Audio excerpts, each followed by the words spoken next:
marked by a very special event. This is Caerdidd Cana. Because of its location, just a few hours' walk from Nazareth, as well as the surrounding geography and the ruins that have been found here, many scholars have concluded that this is the site of Cana of Galilee, the scene of Jesus' first miracle.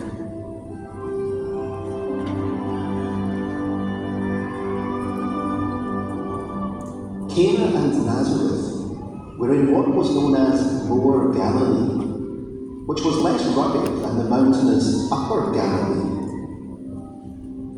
Perhaps the most famous feature of the region was the Sea of Galilee itself. From north to south, this freshwater lake is about 21 kilometres long, with a maximum width of 12 kilometres and maximum depth of around 48 metres. To walk around the entire lake nowadays would take a little under 13 hours non-stop. To drive, it's not much more than an hour. But for now, we're stopping on the shores of the lake, not far from the ruins of Capernaum, to learn a little more about this region and to sample some of its produce. So you've taken me to quite a few places in Israel now, Daniel, but Galilee strikes me as a little different. It seems so much more fertile here. That's something I noticed this morning too. Yes, that's because Galilee doesn't just have heat, and it also has rain. And as well as that, the soil here is volcanic and alluvial, or full of minerals, which is great for growing food. So back in Jesus' time, it wasn't just fishing on the lake that provided people with an income. It was also farming and agriculture throughout this region. And of course, Galilee didn't just produce those literal crops. The Bible record tells us that Galilee actually produced the majority of Jesus' early disciples. Yes, and actually the location of Galilee might have contributed to that.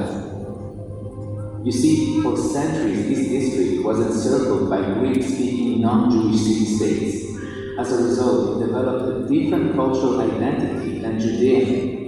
Samaria stood between it and Jerusalem, so the control and influence of the religious leaders who were concentrated around the temple was not as strong in Galilee. Because of this, the Galileans were generally less fixated on Jewish tradition than people in Judea. So when Jesus preached here in these towns or on these shores, many responded favorably.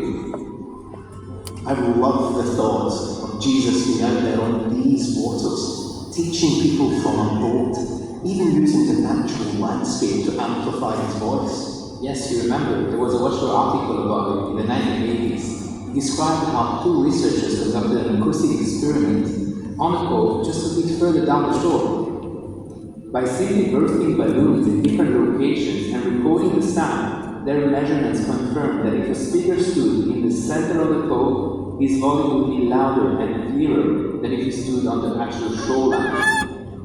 Although the researchers couldn't be sure exactly where on the shoreline Jesus preached from the boat, they concluded that this type of location, a natural amphitheater, would have been an intelligent choice. So Jesus didn't just know where to find people, he also knew how to be heard by them, loud and clear.